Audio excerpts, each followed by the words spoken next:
여러분, 페르시아 제국하면 보통 어떤 이미지가 떠오르세요? 아마 영화 300에 나오는 그런 모습들을 많이 생각하실 텐데요. 그런데요, 우리가 아는 페르시아에 대한 거의 모든 이야기가 사실은 그들의 가장 큰 적이었던 그리스인들이 썼다는 거 알고 계셨나요? 그래서 이번에는요, 그 한쪽으로 치우친 시각에서 좀 벗어나서 진짜 고대 페르시아 제국은 어떤 모습이었는지 그 놀라운 이야기를 한번 파헤쳐보겠습니다. 자, 그럼 시간을 거슬러 올라가서 1618년으로 한번 가볼까요? 페르시아의 심장부에서 한 스페인 대사가 정말 우연히 숨막히게 아름답지만 완전히 잊혀진 고대 도시의 폐허를 발견하게 됩니다. 이 장면을 목격한 그가 남긴 말이 바로 이거예요. 고대가 우리에게 물려준 그 어떤 경이로움과도 비교할 수 없다. 정말 대단했나 봐요. 이 발견 하나가 엄청난 미스터리를 던져줍니다. 아니, 대체 누가 이렇게 어마어마한 도시를 세운 걸까요? 그리고 더 이상한 건 왜 이들의 이야기는 거의 2000년 가까이 흔적도 없이 사라져버렸을까요? 정말 궁금하지 않으세요? 그 답을 찾으려면요, 역사의 잿더미를 좀 뒤져봐야 합니다. 바로 잔혹하기로 유명했던 고대 초강대국 아시리아 제국이 무너진 바로 그 시점으로요. 상상해보세요. 거대한 제국이 하루아침에 무너지면서 세상은 그야말로 거대한 힘의 공백 상태에 빠진 거죠. 바로 이런 혼돈 속에서 정말 혜성처럼 한 명의 혁명적인 지도자가 등장합니다. 바로 키루스 대제. 이 사람은요, 제국을 다스리는 방식에 대해서 그 당시로서는 정말 파격적이고 새로운 비전을 가지고 있었어요.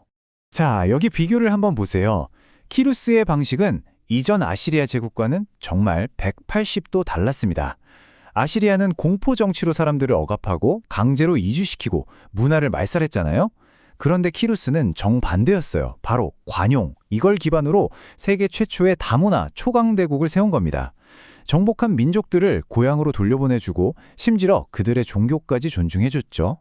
그 대표적인 증거가 바로 이 키루스 원통에 새겨진 선언이에요. 여기에 뭐라고 쓰여 있냐면 바벨론의 포로로 잡혀있던 유대인 같은 민족들을 전부 고향으로 돌아가게 해주겠다는 내용이 담겨 있어요. 와, 이 행동 하나가요, 수천 년이 지난 지금까지도 위대한 관용의 상징으로 기억되고 있는 겁니다.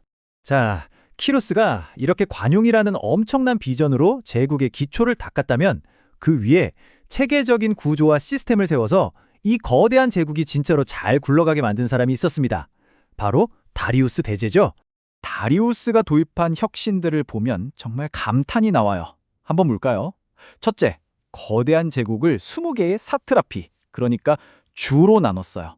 그리고 각 지역에 총독을 둬서 효율적으로 관리한 거죠.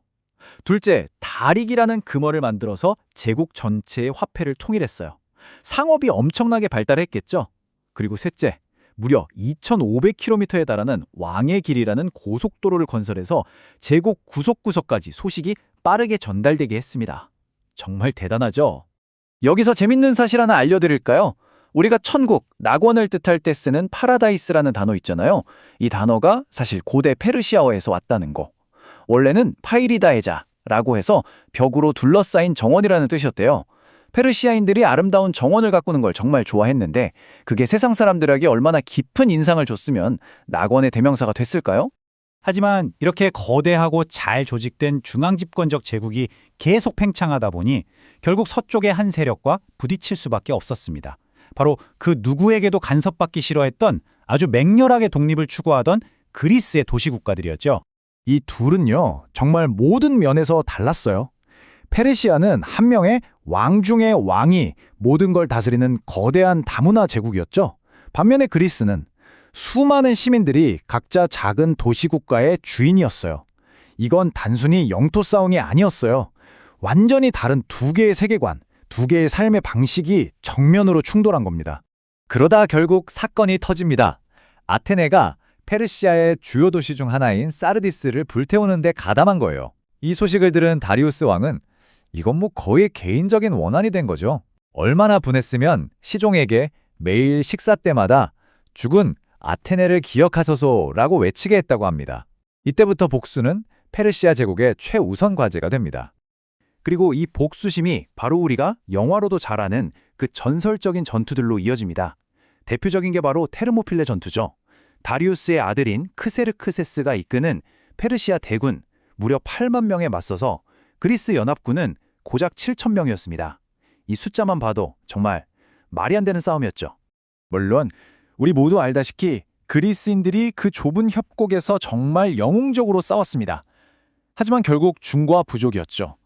크세르크세스는 기어코 그 방어선을 뚫었고 마침내 아테네에 입성해서 도시 전체를 잿더미로 만들어 버립니다.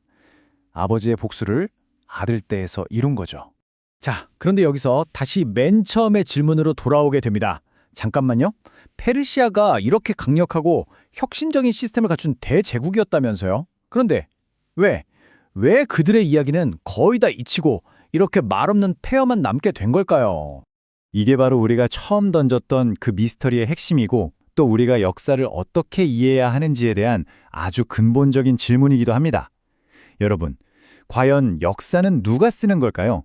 누가 한 문명의 이야기를 세상에 전할 자격을 갖게 되는 걸까요? 정답은 역사는 승자가 혹은 살아남은 자가 쓰기 때문입니다. 페르시아 전쟁의 역사는요, 거의 전부가 그들의 적이었던 그리스의 역사가 헤로도투스의 손에서 쓰였습니다. 그래서 한 현대 역사학자가 이런 말을 남겼죠. 헤로도투스의 말을 다 믿을 수는 없지만 그 사람이 없으면 우린 페르시아에 대해 아무것도 알 수 없다. 정말 아이러니하죠. 왜 그렇게 됐을까요? 페르시아인들은 역사를 글로 남기기보다는 아주 뛰어난 이야기꾼들이 입에서 입으로 전하는 방식을 선호했어요. 하지만 이런 구전 전통은 시간이 흐르면서 결국 사라져 버렸죠. 반면에 그리스인들은요, 모든 걸 종이에 적었습니다. 결국 글로 남겨진 그들의 이야기만이 살아남게 된 거예요.